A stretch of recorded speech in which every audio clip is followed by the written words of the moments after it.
வணக்கம் friends, welcome to our channel. இன்றைக்கி நம்ம சேனலில் தேங்காய் பால் சாதம் டேஸ்ட்டாக எப்படி செய்யுதுன்னு பார்க்கலாம். ஒரு குக்கரில் ஒரு 2 ஸ்பூன் ரீஃபைண்ட் ஆயில் ஆட் பண்ணிக்கோங்க.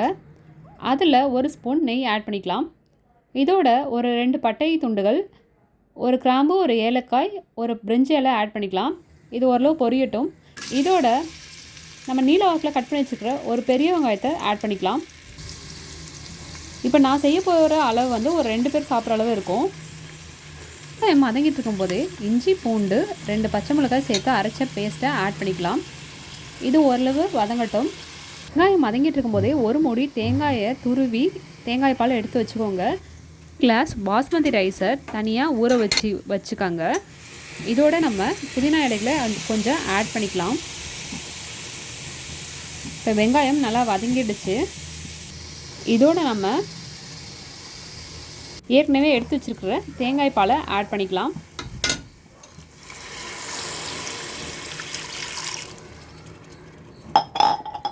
இது நல்லா கலந்து விட்டுக்கோங்க.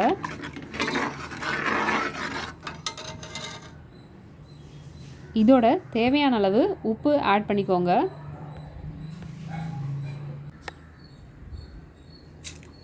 இது ஓரளவு கொதிக்கட்டும்.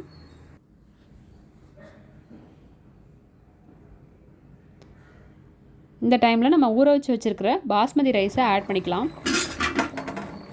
அரிசி போட்ட உடனே கொதித்த உடனே குக்கரை மூடிட்டிங்கன்னா உடனே விசில் வந்துடும். அரிசி குழஞ்சி போகாது, நல்லா உதிரி உதிரியாக இருக்கும். இப்போ நம்ம 2 விசில் விட்டுக்கலாம்.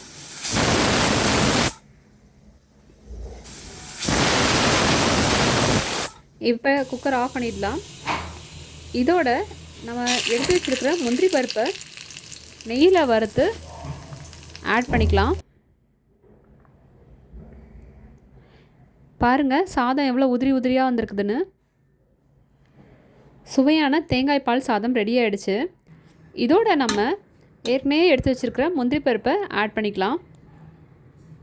குழந்தைங்களுக்கு ரொம்ப பிடிக்கும். தேங்காயில் ஆல்ரெடி ஆயில் இருக்கிறதுனால நீங்கள் எண்ணெய் அதிகமாக யூஸ் பண்ணாதீங்க. இது ரொம்ப டேஸ்ட்டாக இருக்கும். செஞ்சு பார்த்துட்டு கமெண்ட் பண்ணுங்கள் ஃப்ரெண்ட்ஸ். தேங்க்ஸ் ஃபார் வாட்சிங் அவர் சேனல்.